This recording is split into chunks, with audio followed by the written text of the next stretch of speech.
Oi, eu sou Cecília Carreiro e esse é o Meu Cachorro e Eu.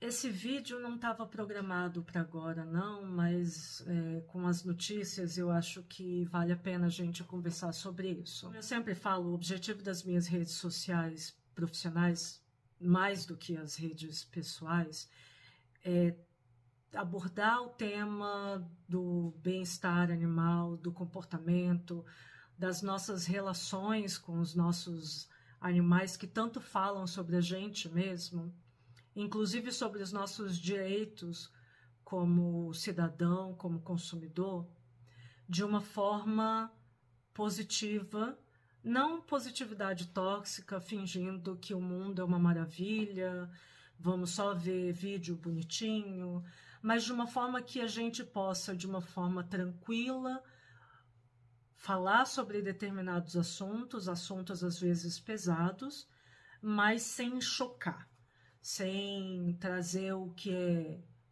midiático e que causa revolta, ira nas pessoas. Essa semana, infelizmente, a gente teve mais um caso de um animal transportado numa empresa aérea e, infelizmente, esse cachorro chegou morto no destino final.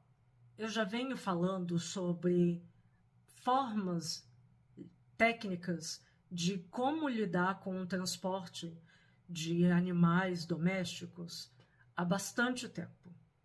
E aí, mesmo esse vídeo talvez servindo de uma consultoria de graça, né, que seria uma coisa cara para essas empresas, mas eu estou fazendo isso de graça, eu acho que eu preciso deixar claro publicamente, para que as pessoas, para que esse exemplo, mais, né, esse fato isolado, ele sirva para, de fato, a gente conseguir mudar essa realidade. E, principalmente, os críticos, né, que adoram falar mal de quem gosta de animais, a gente paga caro. A gente não é de graça. É uma burocracia gigantesca, e tá certo. Mas eu não estou nem falando dessa burocracia. Eu estou falando da passagem aérea. É muito caro. Então, a gente não está pedindo nenhum favor. A gente está pedindo um direito. Esses animais são animais, hoje, né, nem esses animais, mas os animais já são reconhecidos como seres sencientes. A gente não sabe, e talvez a gente nunca vá saber, o que eles pensam, ou se eles pensam. Eu, particularmente, tenho uma visão profissional disso, mas não é o vídeo agora. Mas não existe a menor dúvida de que eles sentem. Pelo menos grande parte do que a gente sente, os animais também sentem. E a nossa relação com a empresa não é com os nossos animais. A nossa relação é da empresa com a gente, que está pagando, e pagando caro. Então, em vez da gente simplesmente se indignar e ficar falando que a gente precisa ser respeitado, eu convido as empresas aéreas a pensar sobre isso. Eu sou especialista, eu já viajei com animais, foi extremamente desagradável, e eu quase não tive problema nenhum, mas a gente precisa pensar sobre isso. A gente precisa debater esse assunto de forma pragmática. Não ficar falando que absurdo, que aconteceu isso, e isso é um caso isolado, mais um milionésimo caso isolado que acontece. Quais que são as minhas propostas práticas? Obviamente que eu não entendo de aviação comercial. Então, isso também precisa ser debatido com um profissional da área de aviação comercial para chegar num consenso, num ponto comum. Então, vamos pensar nas pessoas que, por alguma questão, não querem viajar com animais, cachorro ou gato, ou qualquer outro animal independente. Tá? Vamos pensar em animais de companhia de uma forma geral. Essas pessoas, elas têm várias razões para não querer viajar com animais. Podem ser alérgicas, e elas podem ter medo, muito medo, e elas podem simplesmente não gostar. Para isso, existe uma solução. Assim como há várias décadas e no Brasil, graças ao SUS, a gente chegou a um ponto muito civilizado de conviver fumantes e não fumantes, a gente também pode fazer isso com pessoas que, por alguma razão, não querem estar com animais, como eu falei antes, e pessoas que têm animais. Existe uma possibilidade de, separar por áreas. Eu acho que isso talvez só fosse possível em voos internacionais, aeronaves muito grandes.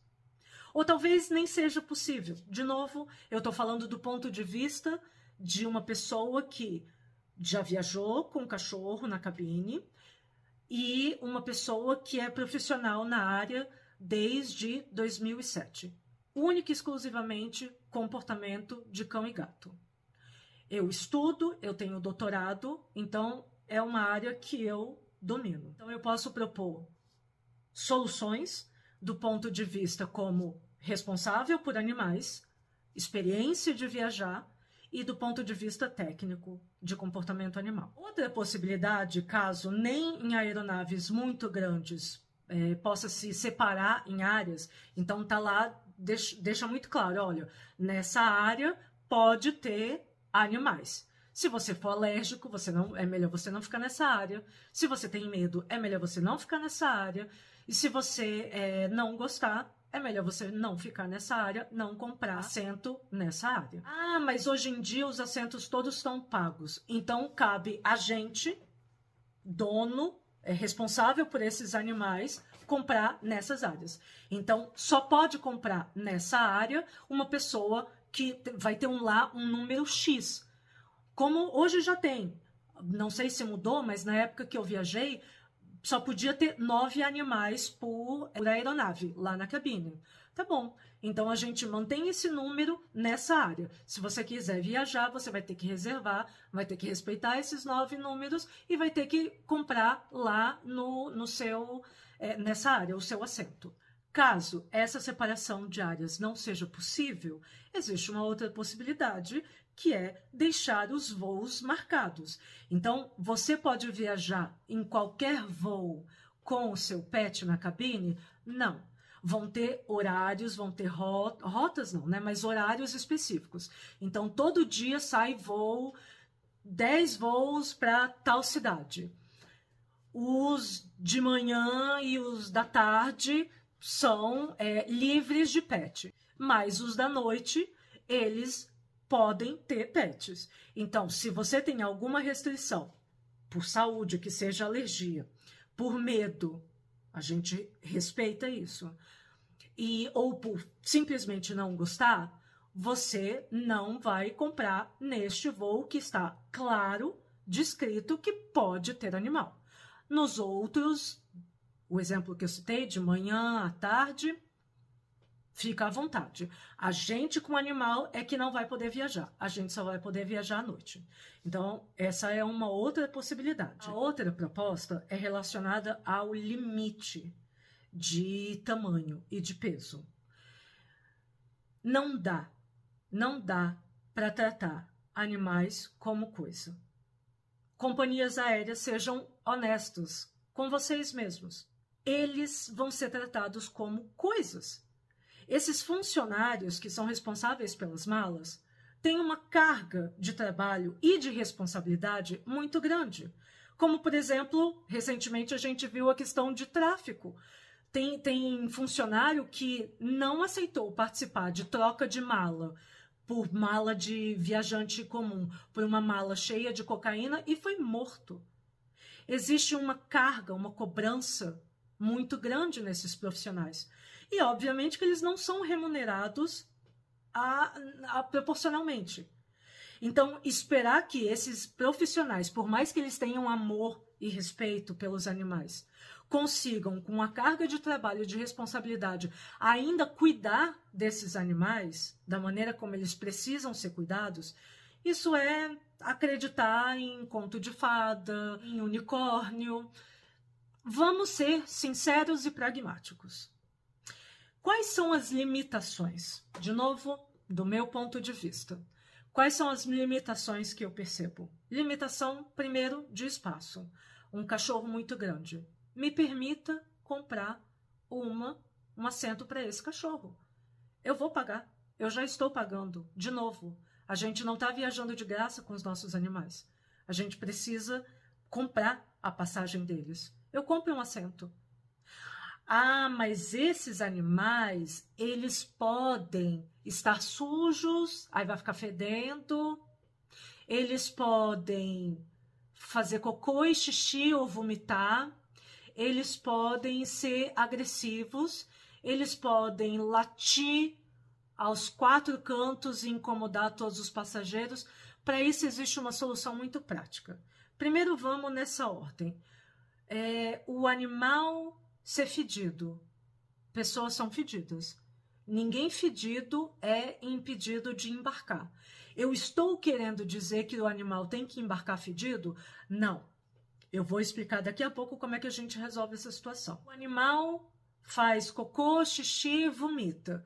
Crianças e pessoas com problemas gástricos também passam por isso. Cachorro, minha experiência me diz que dificilmente é muito mais fácil uma criança ou uma pessoa que fica enjoada durante o voo por qualquer razão vomitar e sujar o ambiente do que um animal. É muito difícil que isso aconteça. Se isso acontecer, a gente está pensando no se acontecer, porque, né, pode acontecer. Ainda vou chegar no ponto de prevenção, de como diminuir isso. O responsável vai ser responsabilizado. Ele primeiro precisa limpar, caso seja a equipe, os comissários têm materiais de limpeza. Isso pode ser oferecido também para esse responsável, e o responsável fica a cargo de limpar. Ah, o animal é agressivo. A gente precisa adestrar. A gente precisa fazer uma modificação comportamental deste animal. Existem algumas medidas que a gente, do ponto de vista técnico, sabe que não são tão efetivas assim. Mas tudo bem, para uma pessoa que tem medo, por exemplo, ver um cachorro com uma focinheira ajuda para essa pessoa. Então, tudo bem, por algumas horas, nenhum animal vai sofrer por causa disso. O problema é esse, então fica obrigatório que esse animal fique na guia, na coleira e com a focinheira durante todo o voo. Sem problema nenhum. O animal late loucamente, vai atrapalhar todo mundo? Adestramento, modificação comportamental. E aí a gente chega no ponto da prevenção, que é para tudo isso existe uma prevenção. A partir de agora, deveria ser obrigatório, da mesma forma como para eu viajar para fora do país, eu preciso apresentar um passaporte. Não é qualquer documento, é um documento específico. E às vezes até precisa de visto. E tudo isso eu tenho que apresentar.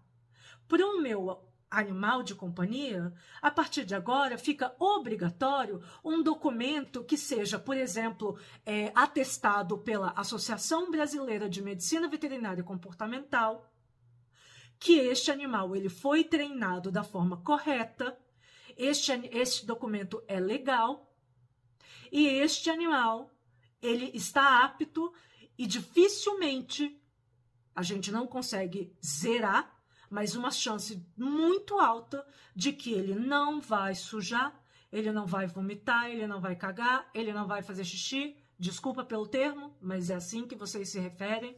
E essa situação às vezes irrita demais a gente, ao ponto de chegar nessa situação que é irremediável, irreversível. Esse animal, ele vai ter uma chance, esse animal treinado, ele vai ter uma chance baixíssima de ser agressivo. Ainda assim, se for obrigatório o uso da focinheira e da coleira, que seja, e não que ele seja submetido a horas e horas e horas dentro de uma caixa. Quando eu viajei com as minhas cachorras, foram 14 horas que elas tiveram que ficar dentro de uma caixa. Isso, eu estou pagando para torturarem o meu animal. Isso não faz sentido. Nesse mesmo voo, eu tive o desprazer dessas 14 horas uma criança ficar conversando o tempo todo. Colocaram a criança numa caixinha, amordaçaram essa criança. Não. Então, eu não estou querendo dizer que o comportamento errado de pessoas num voo justifique comportamento errado dos animais de companhia no voo. Eu estou querendo dizer que, sendo obrigatório um documento que ateste que este animal foi treinado da forma correta, ele vai se comportar, sim, na grande maioria das vezes. Existem outras medidas que podem ser adotadas, mas essas me parecem medidas mais factuais. Então, você querer que um animal viaje sozinho, não dá, gente. Eu não sei de onde que os criadores inventaram isso. Eu vou ser atacada, mas eu vou ser atacada pelas razões certas. Um cachorro e uma grande parcela são filhotes viajando sozinho. Não tem condições isso. Então, todo animal de companhia tem que viajar acompanhado de uma pessoa. Eles precisam, independente do tamanho, ir na cabine com essa pessoa. Eles não podem ficar expostos horas até o voo sair na temperatura extrema de muito calor, muito frio, chuva. Ninguém prestando atenção. Esse cachorro foi treinado para estar ali. Não nessa condição de guerra. Nessa condição em que, às vezes, um funcionário, por mais que seja bem intencionado, não tem condições, não tem ferramentas de lidar com aquela situação, aquele animal.